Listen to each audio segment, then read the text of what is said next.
안녕하세요, 작가 반지상입니다. 오늘 또 제 교육생께서 명도를 완료하셨습니다. 축하드립니다, 선생님. 오랜만에 뵙는 것 같아요, 선생님. 제 영상에 올해 초쯤에 출연을 한번 해주셨죠. 제 교육생 중에 최연소 선생님이 전에 영상 출연하셨을 때는 낙찰을 그때 못 받았죠. 네. 근데 영상 출연하신 분들은 다 낙찰을 받는다. 선생님도 진짜 낙찰을 받았어요.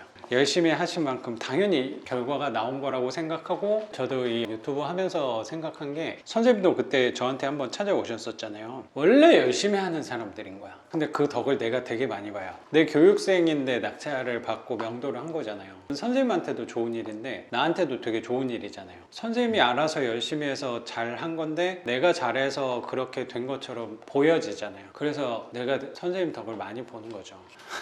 많이 도와주셨으니까. 내가 뭐 도와준 것도 별로 없는 것 같은데 뭐. 선생님이 알아서 다 한 거지 뭐. 우선 여기 위치가 어떻게 돼요? 인천, 계양구, 계산동.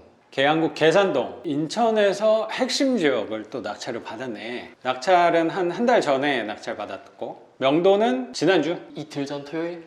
이틀 전에 한 거예요? 네. 그때 명도하고 아버지랑 같이 오셔서 좀 청소 정리만 해 놓으신 거고, 수리를 이제 바로 시작하기 전에 같이 만나서 한번 집을 볼 건데, 집 보기 전에 선생님 소개 한번 부탁드릴게요. 21살로 선생님 처음 만났을 때 20살 때 만났잖아요. 작년 말에 21살이 된 거고, 선생님의 첫 부동산 낙찰 받은 거고, 그렇죠? 네, 그냥 회사 들어가서 코딩하고 개발자 하고 있습니다. 지금 굉장히 각광받는 직군 중에 하나인 프로그래머, IT 개발자 일한 지 이제 꽤 됐겠네. 한 1년 된 거예요, 그러면?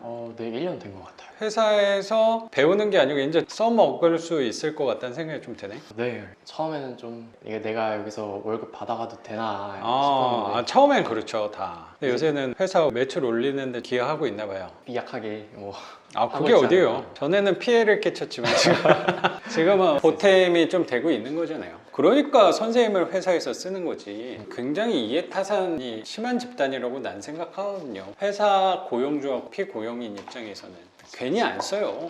요새 개발은 어떤 걸 하고 있어요? 사내에서 저희가 데이터 파는 회사인데 데이터를 판다는 게 어떤 말이에요? 금융정보 쪽인데 어떤 회사의 주가가 이렇게 하루마다 이렇게 기록이 될 거잖아요. 그런 거를 모아놓고 펀드, 채권 이런 쪽 데이터도 이렇게 모아놔가지고 그걸로 막 이렇게 계산 돌려서 추가공해서 그것도 팔고 사이트를 만들어서 거기 보여주고. 그럼 다른 투자 관련 회사랑 연결된 것도 꽤 있겠네? 네, 무슨 금융투자 뭐 이런 데랑 많이 있죠. 그런 데가 돈 많이 벌지 않아요? 그런 회사가? 그렇긴 한데 저희 회사가 금융업 쪽에서 꼴찌. 그래서 선생님을 썼나 보다. 1등으로 만들기 위해서. 전에 영상에서 얘기했던 게, 고등학교, 중학교 시절부터 굉장히 방황하다가 네. 자퇴도 했었고, 다시 기술고등학교 들어가서 선생님 관심 있는 이 프로그램 개발 쪽에 공부를 해서 취업 다닌 지 1년 된 상태인 거고, 회사 1년 다녀보니까 다닐만 한가요? 다닐만 한 것 같아요. 저희 회사가 그래도 다른 회사보다 분위기가 편한 회사라서 좀 자유로운 분위기인가요?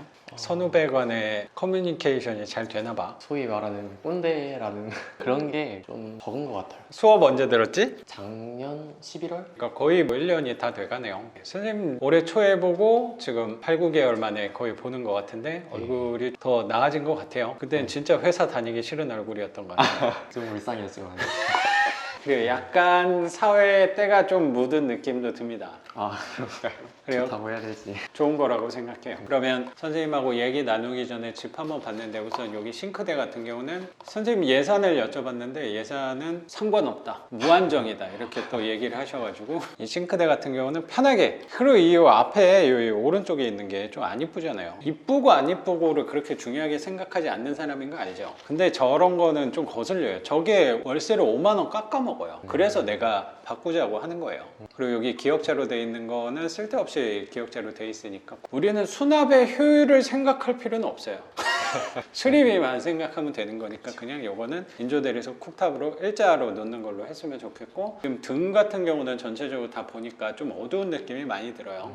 네. 여기는 그냥 셀프로 자주 주문하는 데 있으니까 거기가 제일 쌀 거예요. 이거 개수만 파악해가지고 주문하면 되겠다. 전체적으로 바닥이 깨끗한 편이긴 한데 강아지 오줌이 되게 심했다고 그러면 그냥 여기는 장판 좀 찢긴 데도 있고 하니까 그냥 바꿔도 될 것 같아요. 그리고 왜 바꾸냐면 저기 싱크대 기역자로 하냐 일자로 하냐 가격 차이가 꽤 클 거예요. 근데 저거 일자로 하면은 그 금액이 훨씬 클 거잖아. 근데 하면 저기 장판이 또 안 들어갈 거야. 그렇죠? 예. 그러면 그냥 장판을 편하게 하는 게 나을 것 같아요, 선생님. 그리고 약간 떠 있는 부분도 있으니까 그것만 하시면 될 것 같고, 그리고 도배랑 장판 하는 거고, 도배하는 것도 단열재 같은 거는 안 넣어도 될 것 같아요. 누수 자국이 조금 있긴 한데 곰팡이는 하나도 없잖아요. 근데 저거는 샤시 쪽에 저런 누수 하자가 좀 많아요. 도배하는 걸로 그냥 편하게 고민 없이 하면 돼. 천장하고 이건 다 하는 게 나을 것 같고, 100만 원 초반이면 할 것 같고, 싱크대 한 150 잡고, 그러면 250에 한 넉넉히 300을 잡고 등까지 해서 300 잡으면 되겠다. 그렇죠?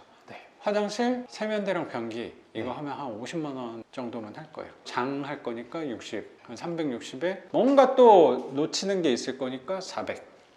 어때요? 400이 올술이야. 저런 거 버리는 것까지 하면 400 안에서 해결할 수 있을 것 같거든요. 선생님 생각했던 수리비의 10분의 1도 안 된다고 생각해요. 워낙 넉넉히 또 생각해 놔가지고.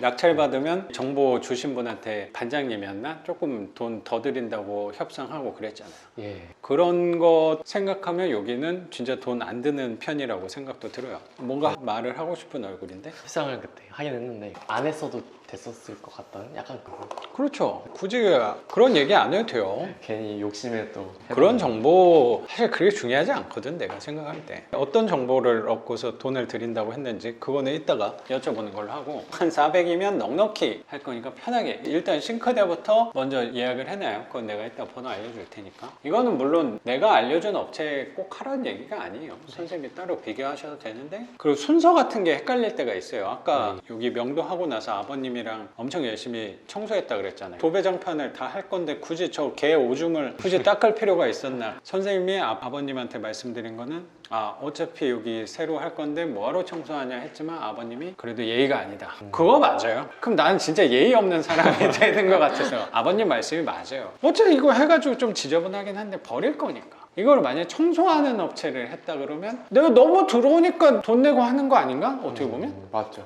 아버님 얘기가 물론 100% 동감하고 이해하고 맞다고 생각해요. 내가 너무 사회에 때가 묻었나 라는 생각도 사실 들긴 하는데, 근데 이거 어차피 버릴 건데 뭐 그거 같이 치워주시는 건데 뭐 그분들을 어차피 작업할 때 뭐 감수하시지 않을까? 라고 생각이 좀 들어서 그 방법도 있지만 이 방법도 어쨌든 나는 내가 뭐 너무 이기적인 생각인가? 라는 생각도 들지만 내가 우선 라는 생각도 좀 많이 가진 사람이에요. 이기적이라고 표현하고 싶진 않아요. 개인적이라고 표현하고 싶어요. 개인적인 거랑 이기적인 건 좀 다른 거니까. 개인적인 것과 이기적인 것의 차이점은 뭘까요? 피해를 주는 것? 그렇지. 피해 주는 건 없잖아. 그럼 만약에 그분이 피해를 받는다면 돈을 받으시고 안 하시지 않을까? 그런 데서 도덕적인 부분은 조금 내려놔도 되지 않을까? 저도 평소 같은 거 열심히 다 해보고 나서 근데 요 정도는 사람을 써도 되겠구나 생각하게 된 거니까, 선생님도 처음 거에서 다 시행착오 없이 한다는 게 그게 더 욕심이 아닐까 생각도 좀 드는 것 같고요. 다음부터는 청소를 좀 패스해보는 걸로. 과정이 되게 비슷한 것 같은 게, 처음에는 되게 할 게 많은 것 같다라고 생각을 하는데 그럼 그 머리가 복잡해지잖아요. 그 해야 될 것 같은 것들을 어쩌면 하나씩 줄여가는 과정이 아닐까라고 생각이 들고, 남은 것들에서 순서만 정하는 과정이 아닌가라는 생각도 좀 드는 것 같아요. 그래서 여기 수리의 순서는 싱크대가 1번이고 그 다음에 그 일정이 나오면 여기 도배장판 껴 맞춰서 하는 게 순서라고 생각이 듭니다, 선생님. 네. 그러면 인천, 계양구, 계산동 여기 4층 여기 연식이 얼마나 돼요? 2004년 2004년식의 화장실 하나, 방 3개짜리. 전용 면적은 18평 정도. 낙찰 가격 어떻게 돼요? 1억 1,500 정도. 1억 1,500. 2등하고 차이가 얼마나 났어요? 크게 안 났잖아. 99만 9,999원 어, 이렇게 나는 것 같아요. 1억 1,500 낙찰 받은 거고, 그래 되게 잘 받았어. 입찰하면서 몇 번 만에 된 거예요? 21번째요. 21번? 네. 와, 지독하게 했네. 좀 안 될 것 같은 것도 많이 넣어가지고. 그래서 좀 시간이 걸렸구나. 나는 선생님이 회사 다니면서 입찰 부모님한테 대리로 부탁하고 뭐 친구한테 부탁하고 그러지 않았어요? 그게 몇 개를 낙찰 받고 나서 폐차를 계속 21번째 낙찰 받으면 그런 경우는 있어요. 꽤 있어. 많지. 근데 처음 낙찰 받는데 그만큼 폐차를 하면 굉장히 고민스럽거든요. 이거 진짜 되는 거야? 이런 생각이 되게 많이 들어요. 이거 좀 아닌가? 이런 생각도 들 수도 있거든요. 그렇다고 내가 또 낙찰가를 많이 높이 쓰면 수익률이 안 나면은 굳이 이거 낙찰을 받기 위해서 경험하기 위해서 할 필요성은 저는 아니라고 생각하거든요. 이게 큰 돈, 선생님 전 재산 걸고 하는 거 아니야? 거의. 지금 선생님이 번 돈보다 이 집이 더 비싸단 말이야. 나도 그래서 처음 할 때 되게 무서웠던 게 있었던 것 같아. 근데 나는 그때가 28살 때 이거보다 더 조그만 집을 처음 접근을 했던 건데 선생님이 이거 할 때는 얼마나 무서웠겠어. 100만 원, 200만 원 더 높이 쓰고 그거 하는 게 난 살떨렸을 거라고 생각하거든요. 그리고 대출 받을 때도 그 금액을 채무자 사인하라 그러잖아요. 네. 단어가 주는 또 위압감이 굉장히 나는 있었던 것 같아요. 채무자라니. 그렇지 않아요? 네. 근저당 설정. 사인 계속하라고 하고 그 두려움 같은 게 있었을 건데 그것도 잘 극복하고 여기까지 온 거라고 또 생각이 드네. 역시 범상치 않은 사람이구나. 비결이 하나 있었습니다. 비결이 뭐예요? 작가님의 영상을 매일 시청하면서 마인드 컨트롤. 맞습니다.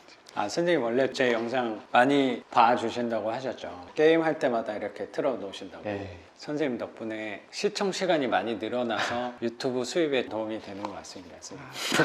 고맙습니다. 감사합니다. 그래도 제가 폐찰할 때 그 불편한 마음들에 대해서 네. 저도 언급을 많이 했으니까 그래도 좀 도움을 받았다고 하시니까 제가 감사하다고 생각이 좀 드네요. 그래서 21번째 만에 그래도 너무 좋은 집 받아서 다행이야. 오래되고 낡은 집 반지하 이런 거 할 때는 내가 좀 마음이 저런 거 하면 좀 고생할 텐데 라는 생각도 없지는 않았거든요. 근데 이런 거는 편할 거야. 선생님 나중에 임대 주고 나서 편할 거고 혹시라도 이런 물건에 나는 장점이 뭐냐고 생각하냐면 선생님이 나중에 결혼을 했을 때 내 부인이랑 살아도 될 만한 집이거든. 여기 나름 교통도 되게 좋고 서울 나가는 것도 수월하단 말이야. 뭐 지하철도 그렇고 자동차로 나가는 것도 사실 교통이 여기 가까운 편이어서 나는 여기 너무 좋은 지역이라고 생각해요. 이 핵심 지역에 좋은 가격에 좋은 집을 잘 받았다고 생각이 들어요. 그리고 나도 여기 오면서 느꼈던 게 주차가 엄청 힘든 동네잖아요 여기. 네. 근데 여기는 주차장도 있어. 필로티 주차장. 이런 집이 흔치 않잖아요. 네. 이쪽에. 그쵸. 임대 나가는 것도 수월하게 나갈 거예요. 다행이네요. 그럼요. 선생님 생각했던 임대료보다 훨씬 잘 나갈 거니까 너무 걱정 안 해도 돼요. 그리고 여기 또 학교도 있잖아요. 대학교. 무슨 여자대학교? 학교도 있으니까 여기 학생들이 선생님 나이대겠네. 그렇죠? 그러네요. 그 친구들이 비용 아끼기 위해서 같이 모여 살거나 하는 사람들도 수요가 있을 거라고 나는 생각해요. 학교 걸어서 금방이더만. 그 세입자분들 대응 잘 해줄 거니까. 여대생들한테 좀 강하잖아요. 그래서 오빠가 경매 알려준다고 얘기해도 되겠다. 실적 월세 5만 원씩 더 받고 있죠. 선생님의 이 집은 생애 최초 예, 집인 거네. 맞습니다. 대출 잘 받았어요? 대출 금리가 좀 세긴 한데 대출 금액 한번 여쭤봐도 돼요? 9,400만 원. 9,400. 네, 그럼 80% 받았네? 조금 넘는 것 같아요. 그러면 요새 금리가 많이 올랐어요. 금리는 혹시 여쭤봐도 돼요? 금리가 제가 처음 낙찰 받았을 때 네. 조회했을 때가 4.3%이 정도였는데 지금 4.3 들으니까 되게 싸 보인다. 전에 4.3 너무 비싸다 이랬는데 그것도 무뎌진 것 같아 저도. 그때보다 지금 한 달이 지났는데 그거보다 1% 정도 더 올라서 지금 5.5%. 5.5? 신용 점수도 그렇게 좋은 편은 아니라서 아직 그럼 한 달 이제 얼마예요? 한 49만 원 정도? 원금이랑? 예. 생각보다 수익률이 좋을 거예요. 걱정하지 마요. 네, 내가 잘 받았다고 했죠. 이건 선생님 생각보다 월세가 잘 나갈 거예요. 진짜예요. 그리고 시기가 너무 좋아. 그래서 수리는 좀 빨리 서둘러도 좋을 것 같고. 그래서 이 영상이 올라올 때쯤이면 선생님 이미 월세 받고 있을 거라고 생각을 합니다. 너무 좋습니다. 금리는 올랐지만 그만큼 월세도 되게 많이 올랐어요. 그래서 선생님이 세입자를 고를 수 있을 거예요. 선생님 마음에 드는 사람 세입자로 받으시면 됩니다. 궁금한 게 있는데 그래요. 임차인 입장으로 빌라 같은 걸 구할 때 월세 매물이 별로 없고 전세 매물이 대다수인 것 같더라고요. 느끼기에는 월세가 없는 게 이게 수요가 없어서 없는 건지 공급이 없어서 없는 건지 잘 모르겠더라고요. 그러면 반대로 한번 생각해봐요. 지금 전세가 많다 그랬잖아요. 그럼 거기는 수요가 많은 거예요? 공급이 많은 거예요? 공급? 당연한 거 아니에요? 그러니까 매물이 많은 거 아니야. 근데 월세는 없다며.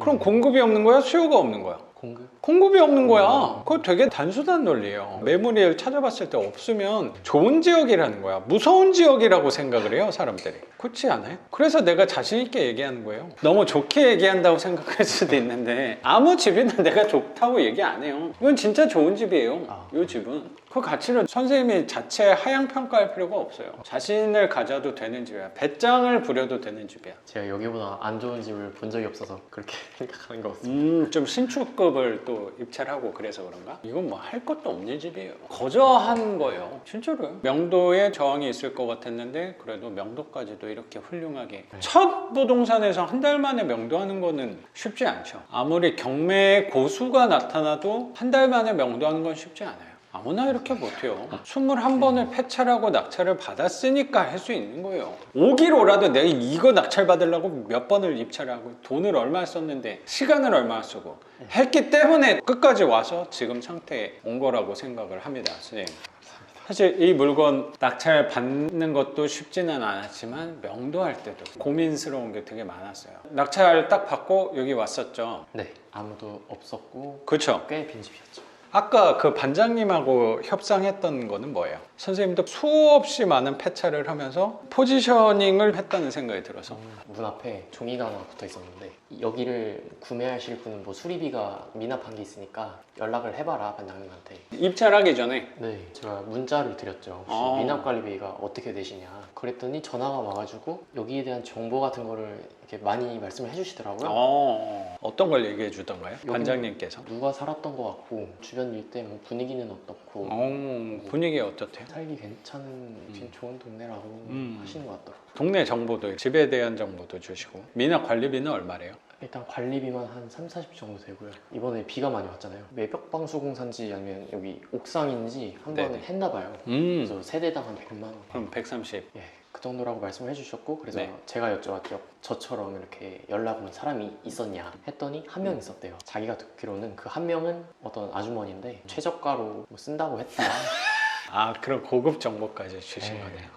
그렇게 말씀해 주시더라고요. 그래서 근데 그 입찰장에 아주머니가 좀 있었던 것 같아요. 쓰신 것 같긴 해요. 최저가를. 3명이 들어왔는데 하나가 최저가더라고요. 그분이랑 확신할 수는 없지만 반장님한테 정보를 많이 얻었어요. 혹시 저 말고 다음에 또 전화 오는 사람이 있으면은 약간 안 좋게 말하든가 아니면 어떤 사람이 엄청 비싸게 사간다고 했다 약간 이런 식으로 말씀드려달라고 그렇게 부탁을 드렸죠. 나름 좀 전략을 짰네요. 선생님도 20번의 폐차를 하더니 잔머리를 좀 쓰기 시작한 거네. 나름 좋은 전략이라고 생각해요. 나중에 그런 정보를 또 추가로 주셨어요? 반장님께서? 또 누가 몇 명 연락 왔다 이런 걸? 낙찰 받고 다시 전화를 드렸는데 누가 연락 왔다 이런 말씀이 없으시더라고요. 그런 거 보면은 아마 네. 연락이 없었지 않았나. 얘기해 준다는 조건으로 선생님도 제시한 게 있었던 거잖아요. 그 반장님께. 그쵸. 내야 될 관리비가 130, 140 정도 했으니까 월급에서 조금 까서 더 준다 생각하고 200을 불렀죠. 통 크게 썼네? 그냥 폐찰 그만하고 싶다 약간 이런 생각 그냥 해버렸던 것 같아요. 잘했어요. 그렇게 넉넉히 인심을 썼으니까 좋은 가격으로 낙찰 받은 거라고 생각해요. 아까 몇십만 원 차이로 낙찰 받았다고 했잖아요. 건물 관리하시면서 고생하시는 분이니까 인심을 쓰니까 된 걸 수도 있는 거예요. 그 후에 누가 연락이 왔느냐 그게 중요한 게 아니고 여기에 좋은 기운이 불어넣어진 거라고 생각해요. 그 단어 덕분에 내가 넉넉히 한 60만 원 더 챙겨줄게.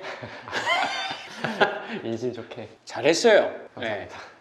막 6천만 원 이거 아니잖아요. 그 60만 원으로 이렇게 인심 쓰는 거 이거 아무나 못해요. 폐차를 여러 번 했다고 하더라도 그렇게 말하기가 쉽지 않아. 너무 잘했어요. 그런 데는 인심 쓰셔도 돼요. 선생님이 여기는 관리할 때 분명히 반장님의 도움이 필요할 때가 있을 거예요. 왜냐면 선생님이 거주할 건 아니니까 그냥 협조를 받는다거나 그럴 때 조금 더 편하게 여쭤볼 수 있는 거죠. 나 그때 60만 원 더 준 사람이라고 맞네요. 잊지 않았냐고. 잊으면 안 된다고 언급을 시켜주셨으면 좋겠습니다. 잘하셨습니다, 선생님. 감사합니다. 소인배들은 못하거든요. 그래서 관리비는 입금해 드렸나요? 이번 주에 입금해드린다고 했어요. 입금은 최대한 미루는 걸로. 이자 하루라도 좀 더 받고. 그래서 낙찰 받고 왔더니 오랫동안 비었던 집이에요. 일단은 와서 사람이 오고 가지 않는다는 걸 확인을 했고 법원에 가서 사건 열람을 해서 서류에서 전화번호를 찾고 그 번호로 문자를 드렸죠. 서류 열람하니까 채무자 번호가 있었어요. 이렇게 대출계약서 이런 데 있더라고요. 문자를 드려서 여기 낙찰받은 사람인데 뭐 연락 좀 부탁한다. 답이 없으시더라고요. 그래서 이제 선생님께 조언을 구해서 당일날 문자가 왔더라고요. 개문하지 말라고. 내 집 있으니까 개문하면 안 돼. 네. 당일에 제가 꼭 그렇더라고. 연락할 수 있는 상황이 잘 안 돼가지고 연락을 못 받다. 지금 돈이 없어서 이사할 사정도 안 된다. 제가 이사 비용은 조금 드린다고 했죠. 관리비에 그렇게 인심을 쓰셨으니까 이사비도 좀 기대가 되네요. 이사비. 얼마를 부르셨는지. 처음에는 30만 원만 불렀어요. 그거 가지고는 짐도 못 뺀다. 그렇게 말씀하시더라고요. 30만 원 먼저 준다고 말하기가 또 쉽지가 않아요. 30이면 욕할 것 같거든. 잘했어요. 그래서 얼마를 원하시냐고 물어봤는데 그쪽에서도 얼마를 원한다 이렇게 딱 얘기를 안 하더라고요. 아 이거 나한테 심리전 거는 건가? 약간 그런 생각이 들어서 두루뭉실하게 이렇게 계속 말을 했죠. 그러다 보니까 진전이 없는 것 같아서 그분이 금액을 딱 제시를 했어요. 이사 금액 플러스 200 이렇게 달라고. 이거 좀 무리인 것 같아서 한 170에 합의를 봤죠. 잘했어요. 여기 이사하려면 170 고준하게는 분명히 될 거니까 잘 했어요. 근데 거기서 좀 실갱이가 있지 않았나? 금액이 너무 적다 말씀했는데 저도 강력하게는 나갔죠. 여기 업계 평균이 이 정도고 마지노선이 이 정도다. 그래서 이 이상으로는 그냥 절대 못 드린다. 이 이상으로 가면은 강제 집행이 우리한테는 오히려 더 이득이니까 그 이상은 못 드린다. 그렇게 알고 계셔라. 단호하게 나갔죠. 며칠 답장이 없더니 역시 돈이 딱 걸리니까 단호하게 이게 내가 어떻게 생각하고 준 돈인데 그거 이상은 내가 크레이드로라도 못 준다. 그쵸. 잘하셨습니다. 그래서 그랬더니 며칠 답장이 없더니 알겠습니다. 짐 옮기겠습니다. 이렇게 해서 진행을 하게 됐죠. 그분이 이사짐 불러가지고 다 뺀 거네. 이삿짐은 제가 몰랐어요. 근데 저기 농이 하나 있는 거네. 왜 안 갖고 간 거예요? 그분이 말씀하시기를 최대한 건질 건 건지려고 중고 가전 매입 이런 업체를 이사 당일날 불러가지고 수거를 해서 돈을 좀 챙길 생각이었나 봐요. 장롱이 계획대로 안 나가셨나 봐요. 네. 수거가. 그래서 지금 남아있게 됐습니다. 팔기가 되게 애매할 거예요. 저런 거 쓰레기라고 난 사실 생각은 좀 되긴 하는데 최대한 빨리 갖고 가라고 얘기는 해봐요. 그걸 이사비 줬어요? 그 이사 업체한테 잘했어요. 도배하기 전까지는 처분해야 될 것 같아. 뭐 이번 주 내로는 해달라고 말씀드리고 토요일까지 안 되면은 폐기하겠다 이렇게 말하면 될까요? 폐기한다 그래요. 그럼 빨리 해야지. 저거 갖고 가겠어? 나라면은 연락 안 할 것 같아서 그래요. 저거 만약 판다고 얼마 받겠어? 내 생각 5만 원 받으면 진짜 잘 받은 거예요. 좀 깨끗하긴 한데 혹시라도 가전이라면 좀 다를 수도 있는데 가구는 돈이 안 되더라고. 이런 거를 좀 생각해 보면 돼요. 밖에다 그냥 뭔가를 내놨을 때 갖고 가는 거는 돈이 되는 거거든요. 근데 저런 가구들은 안 갖고 가요. 그 말은 뭐야? 돈이 안 된다는 거거든요. 저거는 옮기는 비용이 내 생각에 돈이 더 비싸요. 차 오고 사람 써가지고 그걸 옮겨서 누구한테 갖다 준다. 5만 원짜리 하는데 30만 원 들어요. 그래서 돈이 안 된다는 거야. 저 자체는 필요한 사람이 있겠지. 저거 처리하는 게 그게 비싼 거지. 엘리베이터도 없으니 또 사다리 차가 와야 돼 또. 그때 이사업체 왔을 때 그냥 한 번에 내렸으면 좋았을 거예요. 그렇지. 이것도 하면서 배우는 거라고 저는 생각합니다. 이사 업체 왔을 때 내려만 달라고 했었어도 낫지. 그리고 내놓고 며칠 내에 처분해라 하는 게 훨씬 낫지. 밑에 있었으면 뭐 스티커 뭐 10,000원짜리만 하나 붙이면 되는 건데 뭐. 네. 저거 하나인 게 다행이라고 생각해요. 네. 몇 개 더 있었어 봐. 더 골치 아프지. 선생님하고 아버님이 더 힘들었을 거라고 생각해요. 어차피 저번 좀 부셔가지고 내려야 될 것 같아서. 사람 뭐 사다리차 쓰고 하면 비싸잖아. 그냥 한 1, 20만 원 드는 것보다는 장도리 같은 거 갖고 와가지고 부셔가지고 폐기하는 걸로 하면 될 것 같습니다. 그렇게 명도도 잘 완료된 거고 이사비도 한 170이면 너무나도 훌륭하게 그 덕분에 시간은 단축할 수 있었다고 생각해서 한 달 만에 한 거니까 개폐한다고 했더니 바로 연락이 온 부분 너무나도 훌륭하게 잘 하신 거라고 생각을 합니다. 그래요. 그러면 선생님에 관해서 그때 얘기를 많이 나누긴 했는데 지금 9개월 만에 만나면서 그때는 입찰을 열심히 할 때였고 낙찰을 아직 못 받았다. 근데 이제 낙찰 받고 나니까 경매에 대해서 아니면 삶에 대해서 회사에 대해서 회사 가서 웃고 있을 일이 없었는데 괜히 혼자 피식피식 하게 되고 낙찰 받고 그래도 즐거울 일이 생긴 거네. 유일한 것 같아요 지금으로서. 요새의 즐거움이 그런 건가 봐요. 경매하는 거 말고는 지금 딱히 뭐 하는 게 없으니까 회사 아니면 경매 그 두 개에만 좀 집중하고 계신가 봐요. 그 외에 딴 게 할 게 없어서. 그렇다면 집중하고 있는 게 맞는 거죠. 큰 부분을 차지하고 있는 게 이 두 가지인 거네. 네. 맞아요. 딱히 뭔가 떠오르지 않을 때는 굳이 새로운 거를 찾아서 하려고 하는 것보다 그냥 하던 거를 계속 꾸준히 하는 것도 저는 방법이 될 수 있을 것 같아요. 예전부터도 퇴사하고 싶다는 생각이 있었는데 뭐 그거는 여전하고 그거에 한 발짝 더 가까워진다는 생각에 즐겁기도 하고 퇴사를 좀 하고 싶어요. 좀 하고 싶었던 일 아니에요? 그냥 일반적으로 가질 수 있는 직업 중에서는 적성에 맞는 편이긴 한데 그렇다고 막 엄청 즐겁고 뭐 그런 일은 딱히 아니라서 아, 그러면 선생님이 생각하는 업, 일에 대해서는 뭔가 했을 때 그냥 하고 있으면 막 엔돌핀이 형성이 되면서 막 계속 웃음이 나는 일일 거다. 할 때마다 나 이 일이 너무 좋아.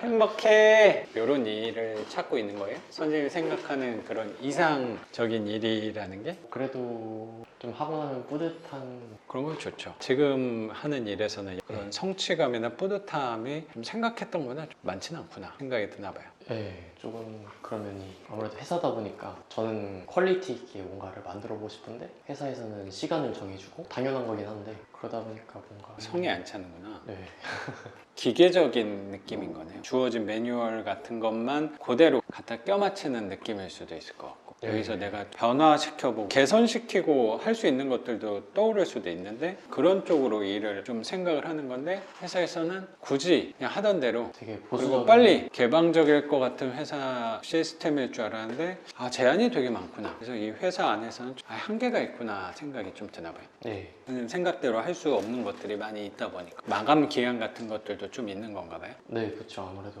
뭐 언제까지는 해줬으면 좋겠다 뭐 이런 것들이 기를 맞춰서 빨리 해버려야지 새로운 언어를 개발해서 추가해서 쓰는 게 아니고 기존에 했던 것들을 계속 네, 갖다 쓰는 그런 건가 봐요. 네. 소스 코드 코딩 네. 되어 있는 그 글들을 보면 주석이라고 메모 같은 걸 달아놓는 게 있는데 2004년, 네. 2005년 누구누구 작성한 막 이런 아, 것도 있고 심하면 1999년 근데 저는 좀 최신 기술 이런 것도 써보고 싶은데 다 이렇게 오래된 거 의외다. 사람이 하는 일이다 보니까 그렇다는 생각도 좀 드네요. 코드를 갖다 쓴다는 게 저도 회사 다닐 때 설계했잖아요. 그런 기본 틀들이 있으니까 그 내용에 맞는 설계에 숫자만 바꿔가지고 그대로 이렇게 납품을 하는 경우가 많았거든요. 그 양이 제한된 시간 동안 이 일정 양을 성과품으로 우리는 만들어야 되다 보니까 그런 새로운 거를 시도조차 생각조차 좀 안 했던 것 같아요. 할 겨를도 없는 것 같고. 근데 가끔 회사 안에서 자꾸 바꾸려고 하는 사람들도 분명히 있었던 것 같아요. 나는 그런 사람들 되게 존경스러웠거든. 굳이 시키지도 않았는데 왜 저렇게 자기 머리 싸매면서 막 바꿔내는 사람들이 가끔 있었던 것 같아요. 아, 좀 바꿔봤어요? 바꾸기보다 그냥 약간 소소한 일탈인데 오래된 프로그램 네. 건드릴 때 그냥 몰래 최신 그냥 조금 넣고 약간 몰래는 그렇게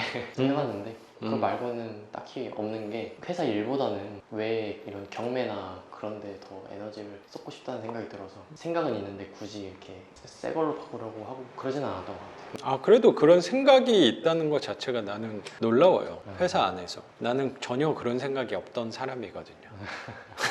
빨리 끝내고 퇴근해야지 이 생각만 했던 사람이어서. 그래도 일에 관심이 있으니까 그렇게 네. 또 고민을 하는 게 아닐까? 나는 내가 했던 일에 별로 관심이 없었거든요. 퇴사 아까 얘기를 했는데 지금 1년 다니다 보니까 회사는 그만두고 싶은데 그만둘 형편은 사실 아니니까. 그럼 나중에 회사를 만약에 그만뒀다 하면 하고 싶은 일이 좀 있나 봐요? 어릴 때 자유라는 거를 좀 속박당하는 구속. 구속 자유 시간 같은 걸 구속받고 그래서 그거에 대한 결핍이 좀 있어서 거기서 일탈 많이 했잖아요. 네. 그때 하고 싶은 거를 마음대로 할 수 있는 그냥 그런 상태를 지향하는 것. 뭐 예를 들어 여행을 간다. 근데 지금 내일 가고 싶지만 갈 수는 없는 거네. 좀 네. 제약이 많은 거네. 회사를 아예 그만두는 약간 극단적인 그런 방법은 말고는 마음대로 할 수 있는 게 별로 없다는 생각이 좀 드나 봐요. 네.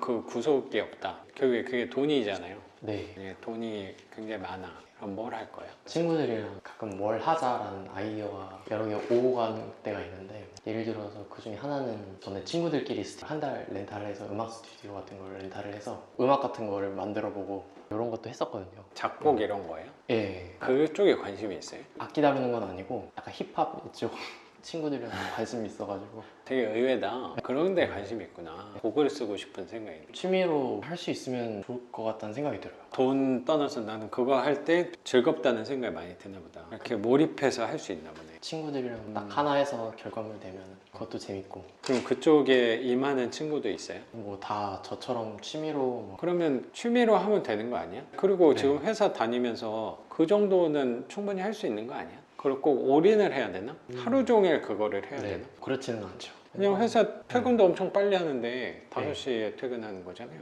마음이 약간 좀 불편한 게 있는 게 네. 예를 들어서 뭐 초등학교 때 방학식 날 딱 되면 친구들은 다 좋아하잖아요. 방학이라고. 근데 저는 어차피 한 달 뒤면 개학인데 아, 그때부터 그렇게 멀리 내다보는 사람이었구나. 예, 이게 있더라고요. 그게 멀리 내다보는 사람이라고 생각하거든요. 그렇잖아. 보통 어린이잖아, 초등학생이면. 네. 어린이들은 코앞만 보거든요. 맞잖아요. 네. 방학이 이제 시작했는데 그럼 한 달 넘게 남았을 텐데 한 달 뒤를 생각한다고? 그런 사람은 거의 없단 말이에요. 그런데 그 나이 때 방학 끝나는 걸 벌써 네. 아, 이게 뭔 의미인가? 네, 맞아요. 그때부터 그 생각을 했구나. 그냥 이 불편한 마음을 해결해 버리면 좋겠다 뭐 그런 생각이. 그래서 선생님이 장기적인 관점으로 항상 접근하려고 삶의 방향이 정해진 거라는 생각도 좀 드네. 내가 한 번 해서 오래 갈 수 있는 것들에 대해서 취해야겠다. 근데 이 회사는 그 부분하고는 조금 거리는 있구나 생각이 좀 드는 건가 보네. 회사도 멀리 내다보지 못하는 그런 성격이 있는 것 같기도 하고. 아니, 멀리 내다보는 사람인 거잖아. 그래서 멀리 내다보기 때문에 회사를 그만둬야 되겠다는 생각이 나는 오히려 들었다는 생각이 드는데요. 생각이 든 게 음악 하는 게 좋으면 회사 다니면서 해도 되지 않을까. 장기적으로 바라본다는 관점이랑 네. 그거랑 연관성은 어떤 부분일까 생각이 들어서. 마음 편하게 하지 못한다는 생각이 있었던 것 같아요. 아, 회사 다니면서 음악을 하면 네. 곡을 쓰는 데 있어서 불편한 마음이 녹아들 거 아니야. 네.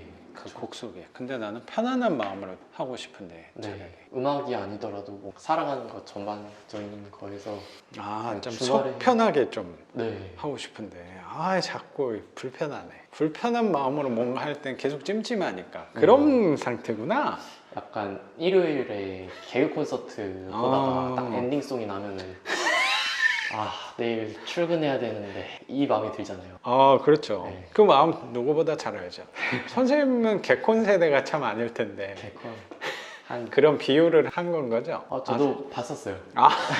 유치원 초등학생 때.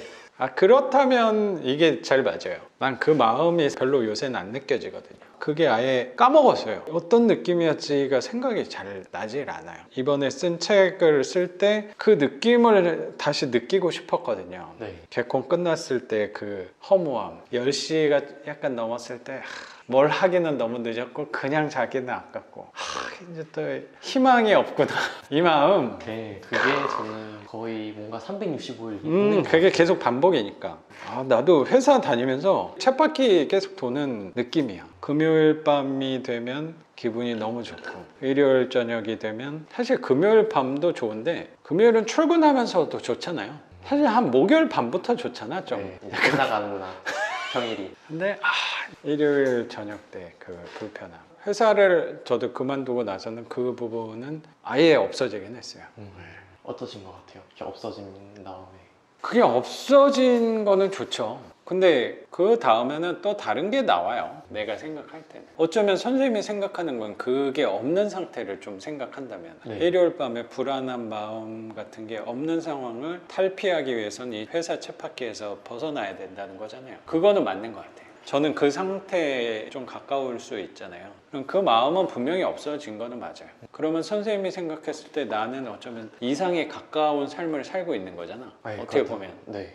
상대적인 개념에서 보면 내 스스로가 생각할 때 내가 이상적인 삶일까를 한번 생각해 보면 맞을까요? 아닐까요? 엄청 좋다 이렇게 표현은 안 하시는 것 같아요. 당연하죠. 엄청 좋지는 않아요. 뭐 엄청 싫지도 않지.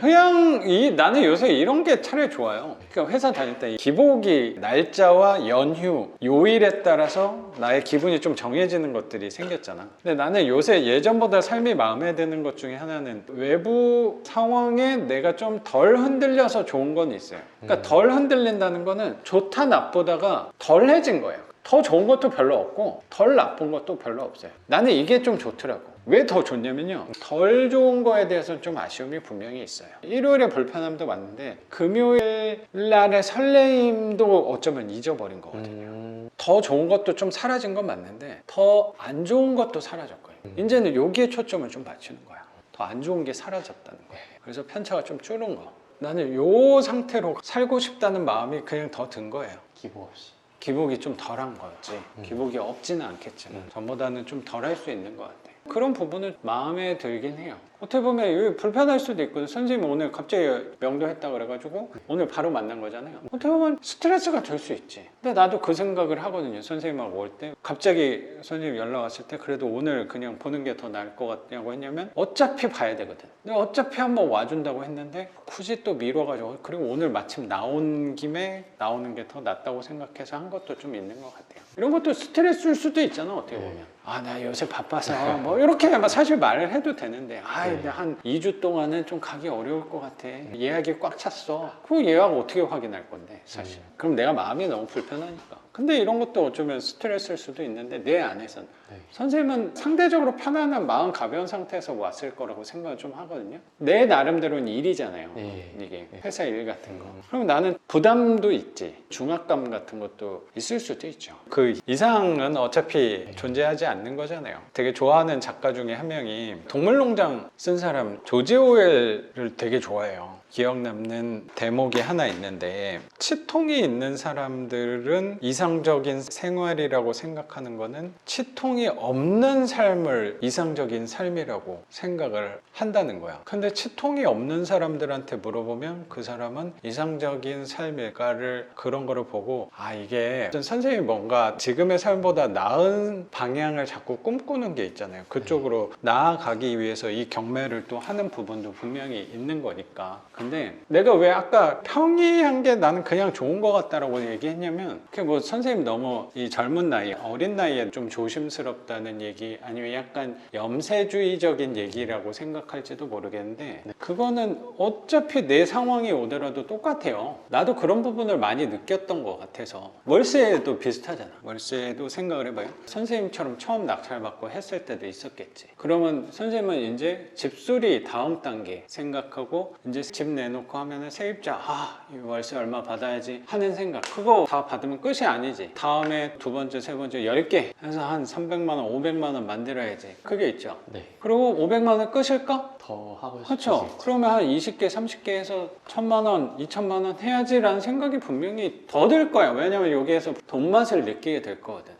이거 회사 다니면서 하기가 생각보다 수월하네. 이거만큼 괜찮은 부업이 나는 별로 없다고 생각하거든요. 세입자만 딱 받아놓으면 적어도 2년 동안은 그렇게 신경 쓸 게 없을 거예요. 그러면 그 남는 시간에 월세까지 받으니까 더 눈에 불을 켜고 하게 될 거야. 그럼 그 생각이 든 거야. 어느 미래에서는 저의 지점이 선생님도 올 거란 말이야. 30개 막 이렇게 되는 지점이 올 거란 말이야. 그것도 사실 어떻게 보면 똑같은 거야. 선생님이 초등학교 때 방학하면 방학 끝나면 그 생각을 했다는 거잖아요. 그러면 30채를 하잖아요. 그럼 30채, 60채, 100채. 그럼 나는 계속 해야 돼? 언제까지 해야 돼? 끝도 없는 거야, 어떻게 보면. 회사 다니면서 금요일 날 마음이 편해지고 일요일 날 마음이 불편해지고, 이거 언제까지 해야 돼? 이걸 탈피해야지. 낙찰도 똑같아요. 경매는 다를까? 내가 30채 되면 달라질 것 같아요? 달라지는 게 있죠. 달라지는 것도 분명히 있겠지만 욕구와 욕망들은 더 늘어날 수도 있어요. 그럼 언제까지 할 건데? 나도 그 생각을 되게 많이 한 것 같아요. 그럼 내가 이거 몇 채까지 해야 되지? 그때 나도 되게 힘들었던 것 같아, 한때.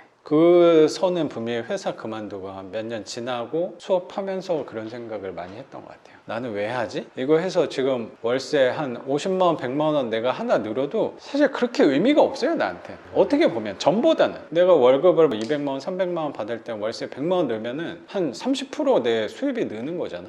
그럼 굉장히 큰 게 되잖아요. 이제 뭐 50만 원, 100만 원 늘어도 작다는 얘기는 아닌데 그렇게 의미가 없어지는 거야. 그러면 내가 이거를 언제까지 해야 되는 거야?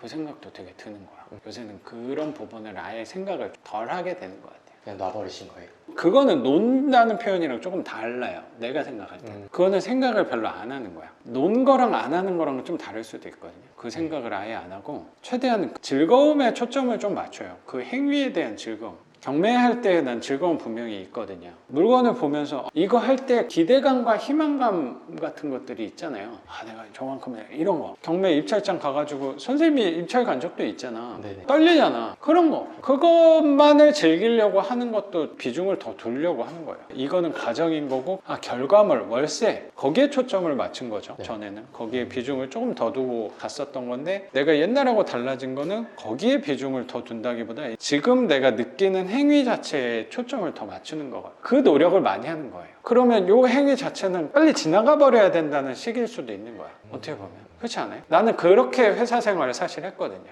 아, 회사 선배 중에 그런 얘기 많이 하는 형이 있었어요. 되게 바쁠 때, 모두가 스트레스 받고 있을 때 그런 얘기 직원들끼리 많이 하거든요.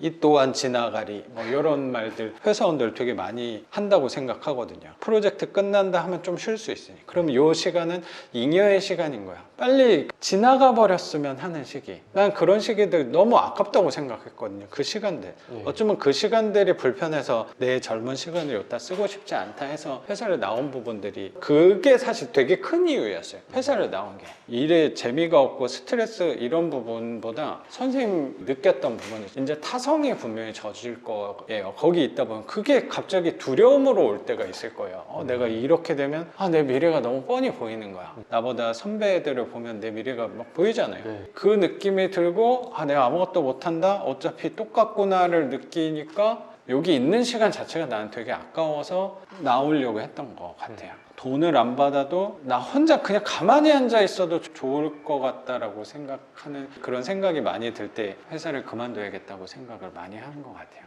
이걸 그만두고 내가 더 가치 있는 일과 생산적인 일과 더 즐거운 일과 재밌는 일을 할 것 같아서 나온 게 아니에요. 이 시간이 너무 아까웠던 것 같아요. 그런 것들이 계속 반복되니까. 하다 보면은 끝도 없이 미래만 보고 산다는 생각을 많이 한 것 같아요. 결국에는 나는 현재의 즐거움들, 우리한테 있는 거는 현재밖에 없다는 생각을 저는 많이 하거든요. 지금도 되게 신기한 거잖아, 어떻게 보면. 선생님하고 이렇게 단둘이 그 얘기를 나누고 있는 요거에 집중을 하면 되지. 이거 또 끝나고는 집에 갔다 뭐 남은 거 뭐 하고, 이런 계속 막 미래만 살고 있는 그런 것들이 너무 불편해졌던 것 같아요. 그래서 노력을 하는 거예요. 나도 당연히 사람이니까 그런 생각이 들죠. 과거에 이런 생각들도 당연히 들 건데, 지금 하면서도 이제 퇴근하고 집에 갔다가 애기 씻기고 이제 잠을 자고 다음 날은 뭐 하고, 계속 지금 뭐 하면서 요걸 생각하고 있는 게 난 슬프더라고, 한편으로. 그래서 자꾸 노력을 하는 거야. 지금 당장을. 전 선생님하고 이렇게 침 튀기면서 얘기하고 있는 거를 하다 보면 그거를 잠깐 있는 거인 것 같아. 요 상황을 자꾸 노력을 하면 미래에 대한 생각을 안 할 수는 없잖아요. 당연히 그런 것도 분명히 중요한데, 거기에 너무 치우치는 게 불편했던 거라고 생각이 들어서, 그럼 그 치우치는 게 느껴지면 자꾸 돌아오는 거지. 이거는 이상적으로 될 수가 없어요. 배가 앞으로 나아갈 때 균형을 맞춰서 가야 되는 것처럼 치우치는 게 항상 생기잖아요. 근데 너무 치우치면은 결국에 배가 침몰하는 거라고 생각이 들어서, 그러면 내 일이든 내 몸이든 내 상황에든 뭔가 문제가 생기는 것 같다는 생각이 들어서, 치우치네? 너무 내가 미래만 생각했네? 그러면 현재. 너무 또 현재만 즐기는 사람들도 분명히 있잖아요. 그런 것도 불편한 게 될 수도 있죠. 그럴 때도 분명히 있거든요. 나는 오히려 가끔 너무 내가 만족하고 사나? 그런 생각도 되게 들어요. 너무 지금 만족스럽잖아요? 그럼 나아갈 원동력이 또 없어요. 그것도 되게 한편으로 슬픈 거야. 내 나름대로는 웃어도 상관없는데 나는 내 나름대로 다 가졌다는 생각이 되게 들어요. 뭐 진짜 막 좋은 차랑 좋은 집이나 값비싼 데 액세서리들을 갖고 있는 건 아닌데, 이거 뭐 다이소 5,000원씩 지금 다 떨어지려고 하는 뭐 이런 거 갖고 있는데, 내 마음적으로는 이미 충분히 많이 갖고 있다 라는 생각도 되게 노력해서 얻은 결과일 수도 있는데, 그게 또 과해지잖아요. 삶이 또 의미가 없어져요. 내가 뭐하러 이거 하고 있지?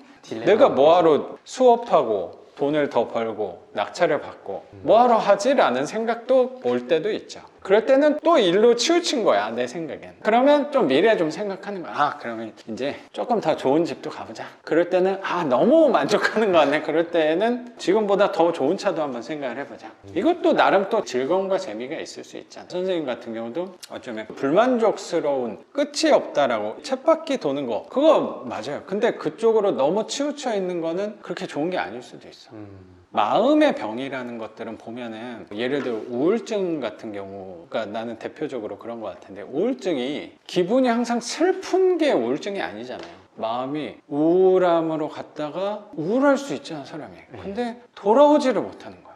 이게 올라오지를 못하는 거야. 그게 되게 중요한 거 아닐까? 우리 한쪽으로 치우칠 수 있죠, 삶을 살아가는데. 치우치다가 돌아와야지. 돌아오기가 쉬우려면요, 너무 이렇게 안 가는 것도 좋아요. 그렇지 않아요?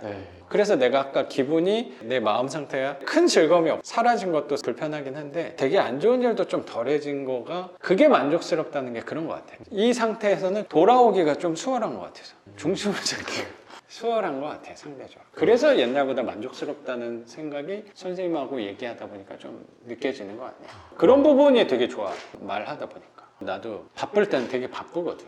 막 연락 되게 많이 오고 이러면 또 스트레스 받는 게 분명히 있죠. 수업도 뭐 가끔 보충하고 하다 보면 막 수업도 연속적으로 할 때도 있고, 그럼 막 스트레스 당연히 있죠. 이게 돈을 이만큼 받아도 그때는 돈이 또 까먹어요. 무뎌지는 거죠 좀. 그러면 여기에 대해서 불만스러운 게 생길 때도 있긴 한데, 그럴 때 수업도 좀 줄이는 거고, 이런 명도 같은 것도 되게 많이 하잖아요. 연속적으로 많이 할 때도 있단 말이야, 시기적으로. 그러니까 일부러 조절을 좀 하는 것도 그런 부분이 있는 것 같아요. 너무 내가 명도 이런 거를 영상을 많이 찍잖아요. 그러면 한 요 정도 말하고 그냥 헤어지자고 하거든요. 그냥 짧게 얘기하고 하게 돼. 그럼 결국에 내 영상의 품질도 좀 떨어져.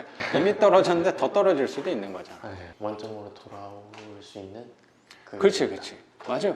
난 그게 되게 중요한 것 같아요. 어쩌면 그런 회복력 같은 것들이. 성인 군자가 아니기 때문에 항상 치우칠 수밖에 없다고 생각하거든요. 그럼 그 치우쳤을 때 돌아오는 게 중요하지 않나. 누구나 치우칠 수는 있지만 돌아오는 힘에 있어서는 이건 좀 개인차가 분명히 좀 있는 거니까. 그 부분에 대해서 조금 생각해 보면 되지 않을까. 이상적인 건 없는 거니까. 이 상태로 선생님은 나아간다면 하고 싶은 일을 할 수 있는 상태는 올 거라고 생각해요. 이건 굉장히 자연스러운 일이거든요. 여기서 한 차익이 한 4, 50만 원 남을 거예요, 이제. 그럼 이거 한 6개, 7개 뭐 그 정도 하면은 이게 월급 준하게 만들 수 있어요. 충분히 만들죠. 그러면 고민스러운 일이 생기겠죠. 그 뭐 몇 년 하면은 분명히 할 수 있어요. 선생님 뭐 21번 떨어지면서 이렇게 했는데 그 마음 상태로 하면 이제 금방 해요. 이제 또 마음 자세가 옛날보다는 이제 좀 배포가 커졌을 거거든요. 두세 번 가면 되겠지라는 폭이 되게 작았을 거예요. 근데 이제 두 번째 물건에 임하면서 여기서 배운 것들이 되게 많잖아요. 특히 이게 그냥 간다고 무조건 되는 게 아니구나를 아예 마음을 놔버리고 난 100번 떨어진다 이렇게 하면 4-5번의 낙찰이 돼요.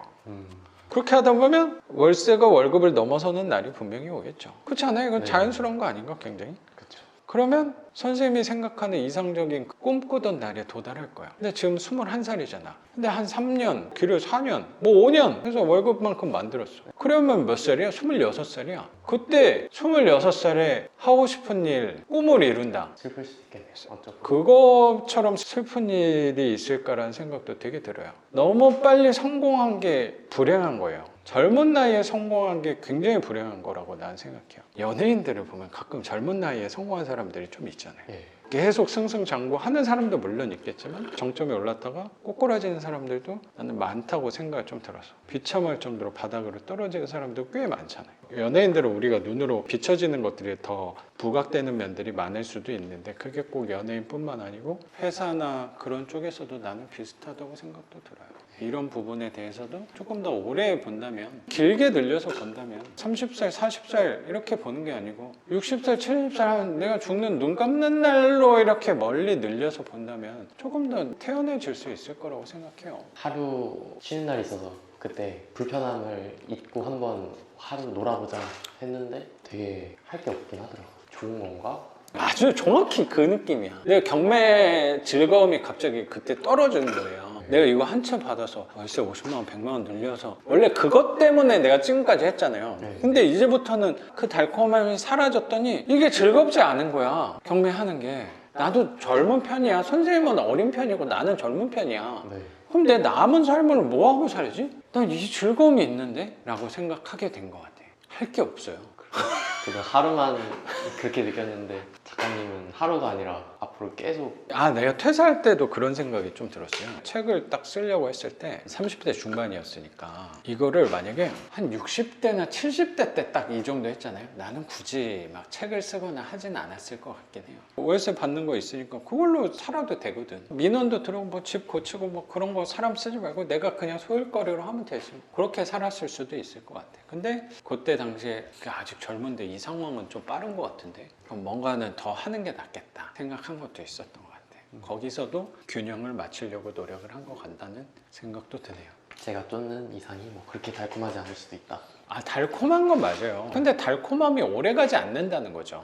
내 나름대로 목표, 꿈 네. 같은 게 책 쓰는 거였단 말이에요. 책이 딱 나왔을 때 처음 책. 사실 이번에 나온 책은 그런 느낌이 별로 안 들었는데 처음 책은 너무 감동적이었지. 그 처음 책은 또 내가 얼굴도 넣어놨잖아. 네. 표지. 가문의 영광이야 거의. 전국 서점에 진열이 돼 있다는 거 자체가 이건 말도 안 되는 일인데. 근데 그게 뭐? 라는 생각도 드는 거지. 그게 뭐 어쨌다고. 그 감동은 한 번이면 족하는 거 아닌가? 그게 오래 가지는 않는 것 같아. 그게 오래 갔다. 내 생각에 그건 정신병이에요. 그렇지 않아요? 네. 맨날 만날 때 나 책. 이런 사람이 이거 되게 이상한 사람 아니야? 그럼 딱 그때 느끼고 기분 좋다로 넘어가는 거죠. 오래 가지 않는다. 그럴 것 같아요. 제가 나중에 그런 상황이 오더라도.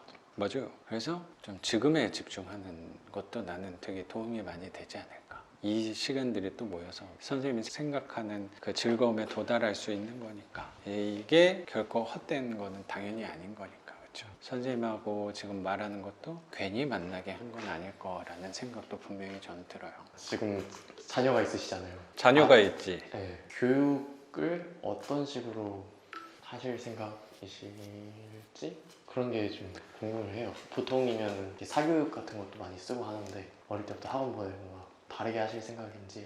그거는 나도 항상 고민하고 있는 것 중에 하나인데 내 아내랑 합의를 해야 되는 부분이긴 한데 사실 나는 그렇게 교육에 관심이 되게 많은데 어떻게 해야겠다라는 생각은 그렇게 없어요. 되게 모순적일 수도 있는데 난 웬만하면 뭐 와이프가 하자는 대로 할 생각이 조금 있어요. 비용이 좀 크다거나 할 때는 의견을 좀 얘기하긴 하겠지만 웬만하면 와이프 하자는 대로 저는 할 거예요. 뭔 얘기냐면 나는 우리 애기한테 뭐 나중엔 달라질 수도 있어요 분명히. 근데 지금은 그렇게 뭐 욕심을 내거나 얘가 어떤 사람이 됐으면 좋겠다, 어떤 직업을 갖고 어떤 일을 하는 사람이 됐으면 좋겠다 하는 욕심이 지금은 하나도 없어요. 만약에 뭔가 얘가 이런 쪽으로 했으면 좋겠다가 있으면 나는 이 친구한테 어떤 교육을 시키고 뭔가를 배우게 하거나 어떤 사람들을 만나게 하는 그런 장을 좀 만들어 주려고 노력을 할 거잖아요. 근데 나는 우리 아이한테 기대하는 게 없어요. 진짜 없어요 지금은. 그렇기 때문에 나는 이 친구한테 어떻게 교육을 해야겠다가 덜하죠. 근데 생각하는 건 하나 있긴 해요. 뭐냐면 내가 잘 보여주려는 건 있어요. 이 친구한테 행동에 있어서 말에 있어서 조심하려고 하는 거는 노력을 하는 거지. 나도 안 좋은 습관들이나 집에서 당연히 나올 수도 있는데 예를 들어서 핸드폰을 습관적으로 보게 되잖아요 집에 있으면. 근데 많이 봐요 나도. 줄이려는 노력을 하는 것 같아요. 아이 앞에 있을 때는 조금 더 신경을 쓰려고 하는 것 같고 나는 책을 좀 많이 봤으면 한다는 생각이 있어요. 우리 엄마는 나한테 책을 되게 많이 보라고 항상 말씀을 하셨는데 이거 우리 엄마가 보면 되게 좀 뭐라고 하실 수도 있는데 우리 엄마는 책을 잘 안 보셨어요. 근데 뭐 엄마를 탓하는 건 결코 아니에요. 근데 결국에 엄마가 저한테 어렸을 때부터 얘기를 많이 했기 때문에 내가 어떻게 보면 전보다는 많이 보는 것 같다는 생각은 좀 있거든요. 내가 옛날하고 생각이나 말이나 행동들이 달라진 거는 여러 가지 경험적인 부분들, 내가 느낀 부분들에서 많이 있겠지만 책이 주는 도움이 저는 굉장히 컸어요. 그럼 책은 분명히 나는 이 친구한테 도움은 될 거라고 생각해서 욕심이 있다면 영어나 수학이나 뭐 그런 것들도 분명히 있겠지만 책을 좀 많이 보는 친구가 됐으면 하는 생각은 있거든요. 근데 나는 아이한테 뭐 책을 읽어주거나 우리 아이는 내가 책 읽어주려고 그러면 5살이거든요. 토론을 좀 하려고 그러면 도망간단 말이에요. 아직은 오래 앉아서 이렇게 집중을 할 수 있는 나이가 아닐 수도 있으니까. 근데 나는 뭐 읽어주려는 생각도 사실 많지는 않아요. 대신 보여주려고 하는 건 있어요. 내가 책을 많이 보면 되지 뭐 집에서. 근데 나는 또 스타일이 집에서는 그냥 잠만 자는 스타일이었어. 그 아이가 나를 보고 잘할 건데 굳이 내가 이렇게 하는 것보다 내가 이렇게 행동을 하는 게 낫지 않을까 생각은 더 많이 하려고 하는 것 같아요. 그럼 그건 자연스러운 거 아닌가? 선생님도 똑같지 않아요? 선생님도 프로그래밍에 관심을 둔 게 뭐야? 아빠 때문에 아니야? 그쵸. 나도 그런 게 좀 있어요. 아버지를 보고 생각하는 것들이 있단 말이야. 그러면 내 아이도 나를 보고 생각하는 게 있지 않을까? 그럼 분명히 나한테 안 좋은 모습은 자기도 경계를 하는 친구가 됐으면 좋겠고 나한테 혹시 좋은 모습이 있다면 그건 좀 배웠으면 하는 모습이 있을 건데 선생님은 아빠가 그거 해라 해서 나는 한 건 아니야. 이런 관심도 가져봐라는 있었겠지. 근데 이걸 해는 아니었다고 생각도 좀 있거든요. 선생님이 뭐 이거 해라고 한다고 말 듣는 사람도 아닐 거고. 근데 우리 아버지도 마찬가지지. 내가 경매를 어떻게 했겠어? 아버지가 힘을 많이 잃으셨을 때, 회사에서 잘 나갈 때는 관심도 안 가졌지만 회사에서 힘을 잃었을 때 경매를 배우셔가지고 아 저런 게 있구나, 아버지가 하는 거 보니까 나도 옆에서 관심을 가질 수 있었던 거를 그럼 아버지도 하니까 나도 좀 할 수 있지 않을까? 뭐 내가 모르는 거 아버지한테 한번 물어볼 수 있지 않을까? 본 게 있었던 것 같아요. 이거 보고 배우는 게 분명히 되게 많은 것 같은데 아버지가 나한테 뭐 하라 해가지고 배운 건 나는 배운 게 있겠지. 근데 그거 비중보다는 아빠를 보고 생각한 게 더 컸던 것 같아. 그러면 가장 좋은 교육은 뭘까를 생각하면 내가 우리 아이한테 뭘 해라 라기보다 뭘 해라는 일단 잔소리잖아. 그러면 내가 차라리 하자. 그럼 내가 차라리 하자를 억지로 하는 거는 이게 나도 스트레스잖아. 그럼 내가 제일 편하게 내가 좋아하는 일을 집에서 할 수 있게끔 노력은 해야겠구나 생각은 좀 있는 것 같아요.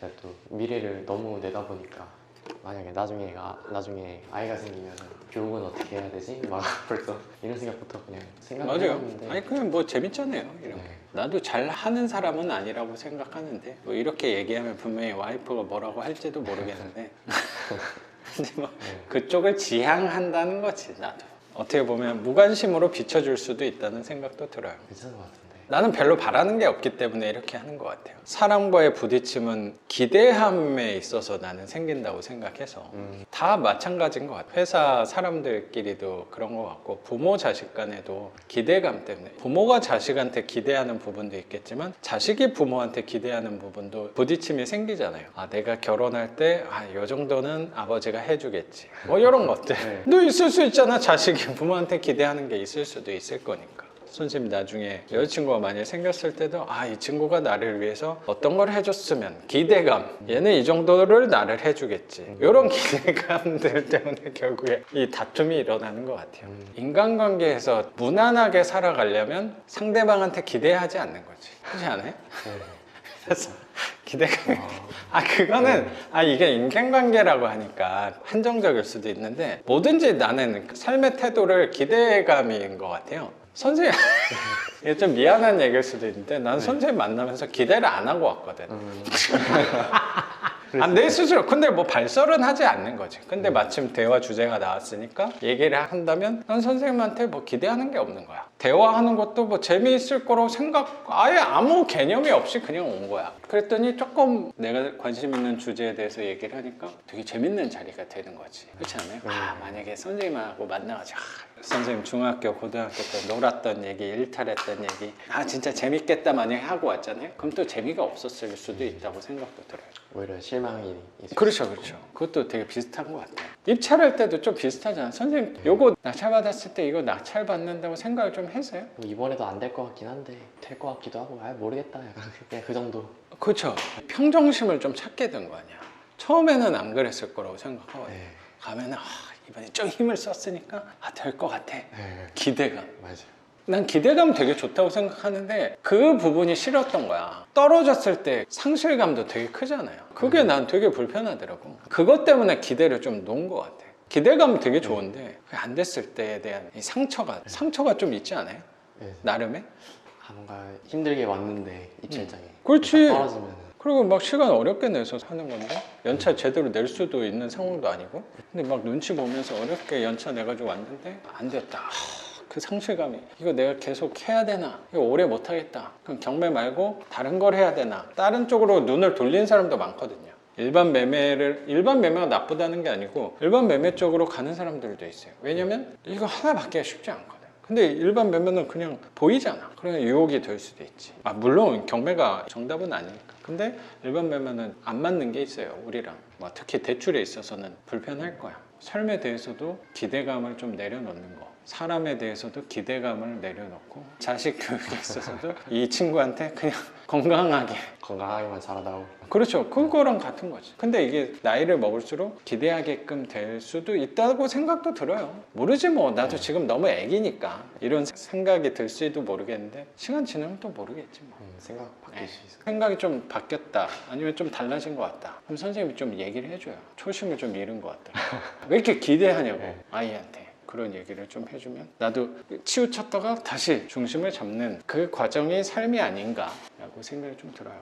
아까 얘기했던 이렇게 막 갔다가 다시 돌아오는 그 얘기랑도 좀 그렇지. 통하네요. 아, 내 삶의 이론은 되게 단순하거든요. 이게 너무 다양하고 복잡하면은 나도 에너지를 너무 많이 써야 돼. 뭔가 행동을 할 때. 근데 나의 이론은 항상 되게 단순해요. 다시 돌아오는 그건가요? 뭐 그런 부분도 비슷한 거지. 그러면 그 부분을 어떤 부분에서든 좀 적용을 하면은 내 자신한테 느껴지는 모순 같은 게 좀 덜해지는 것 같아. 내 자신한테 느껴지는 모순을 느낄 때 괴리감과 불편함, 이런 스트레스도 받는다고 생각하거든요. 뭐 사람이든 수업할 때든 뭐 지금 영상 찍을 때든 그러려고 좀 노력을 하니까 에너지 효율도 좀 전보다는 좋게 할 수 있는 것 같고, 이 지금 아무것도 준비 안 하고 이렇게 선생님하고 남자 둘이서 이 2시간을 떠들 수 있는 이유는 이론이 간단해서 이 하나라고 생각하고 보면은 조금 편안해진다는 생각도 좀 들어요. 제 나름대로 저도 지금 삶을 돌아보면은 효율이 되게 좋아요. 저는 외부적인 일에서도 제가 효율이 되게 좋거든요. 지금 오늘도 갑자기 왔지만 뭔가 일을 다 마치고 온 거야. 선생님, 나 퇴근하고 오면 한 6시 반, 7시 될 것 같아요. 좀 늦는데 괜찮아요? 오히려 나는 그게 좋았어. 일을 마치고 갈 수 있으니까. 다행이네요. 오히려 빨리 온다 이랬으면 더 불편했을 수도 있죠. 나온 김에 이렇게 한 바퀴 돌고 올 수 있잖아요. 제가 안산 갔다가 온 거거든요. 안산에서 일을 무려 2개나 마치고 세입자와 계약을 하고 명도하신 분이 한 분 더 계셨어요. 거기서 만나고 그 집도 같이 이렇게 보고 온 거예요. 피곤하시겠다. 피곤한 부분도 있을 수도 있죠. 그리고 선생님 오는 그 시간 동안 편집을 하고 왔어, 무려. 또 와가지고 또 얘기를 하는 거. 일에서도 효율이 되게 좋단 말이야. 근데 나는 사실 생각 효율이 되게 좋다고 생각하거든요. 내 스스로는. 쓸데없는 거는 고민을 잘 안 해. 비결이 단순해서. 그렇죠. 머리가 그렇게 좋지 않아서 그럴 수도 있어요. 너무 복잡한 걸 생각을 되게 다양하게 많이 하면 내 뇌가 버티지 못할 거라 알거든. 알겠지만 이 몸에서 뇌가 에너지를 가장 많이 쓰고 있잖아요. 그러면 뇌를 너무 많이 쓰면은 뭐든지 고민을 많이 하면 생활 자체에 또 문제가 생길 수도, 부딪힘이 생길 수도 있다고 생각이 좀 들어서 생각의 효율도 되게 노력을 많이 하는 것 같아요. 학교 다닐 때 시험을 칠 때 문제가 나오면은 그냥 단순하게 생각하면 풀릴 문제인데 한 번 꼬아서 생각하고 또 꼬아서 생각하고 생각이 많으니까 오히려 그 문제가 틀려버리고 이런 경우가 많아서 선생님들이 저보고 너는 그런 게 단점이다 그런 얘기를 하셨던 것 같은데 작가님이 제 경우랑은 좀 정반대. 아니 너무 꼬아서 생각을 안 했기 때문에 나도 틀리는 것들이 생길 수도 있겠죠. 선생님도 이번에 느꼈겠지만 이 삶을 살아가는 거는 좀 시험 문제랑은 좀 다른 거니까. 시험 문제는 누가 의도를 갖고 꼬아서 낸 거라면 삶은 의도를 갖고 나를 곤란에 빠뜨리기에 꼬지는 않았을 수도 있잖아. 어떤 절대자가 나한테 삶이라는 시험을 준 거라면 얘가 나한테 일부러 너 꼬아가지고 너 한번 고생 좀 해봐 이런 게 아닐 수도 있잖아. 네. 어떻게 바라보느냐에 다르겠지만 반대로 얘가 잘 헤쳐나가게끔 도와주는 거다라고 생각하면은 이게 단순할 수도 있다고 생각이 좀 드는 것 같아서 세상도 좀 그렇게 단순하게 바라보는 것 같아요. 이 집은 선생님을 괴롭히기 위해서 준 거는 아닐 거니까. 예, 그렇죠. 선생님을 도와주기 위해서 내려준 집이라고 생각하면 감사한 일이 되는 것 같아요. 왜냐면 처음 낙찰받은 거, 명도한 거, 수리한 거에서는 되게 이상적일 수 있는 집이라고 난 생각하거든요. 왜냐면 할 게 별로 없잖아. 선생님은 어떻게 생각할지 모르겠지만 이건 진짜 할 게 없는 집이에요. 이 정도면 훌륭하죠. 그래서 선생님도 역시 부동산 운이 있는 사람이구나 라고 생각이 좀 들어요. 그리고 어린 나이에 20살에 부동산을 한다고 경매를 한다고 부동산 한다고는 생각할 수도 있어요. 몇몇 사람들은. 근데 경매를 한다고 생각은 보통 못해요. 더 못하지 않을까? 그렇죠? 그렇죠. 그러니까 되게 특별한 사람이구나. 그렇지 않아요? 선생님은 특별한 사람이에요. 굉장히. 이 집한테 감사한 게 많은 것 같아요. 그럼요. 좋은 집 잘 받으신 거라고 생각해요. 그러면 선생님 오늘 이 집도 이렇게 공개해 주시고 선생님의 삶과 저의 삶에 대해서 이렇게 같이 나눌 수 있는 자리를 준 이 계양구 계산동 이 빌라한테도 감사하다고 생각을 하면서 오늘 영상은 여기서 마치는 걸로 하겠습니다. 저는 내일 영상으로 찾아뵙도록 하겠습니다. 작가 반지상이었습니다. 감사합니다. 감사합니다. 고맙습니다. 선생님. 시간 내주셔서 감사합니다. 제가 감사하죠. 기다리고 있었어요. 선생님.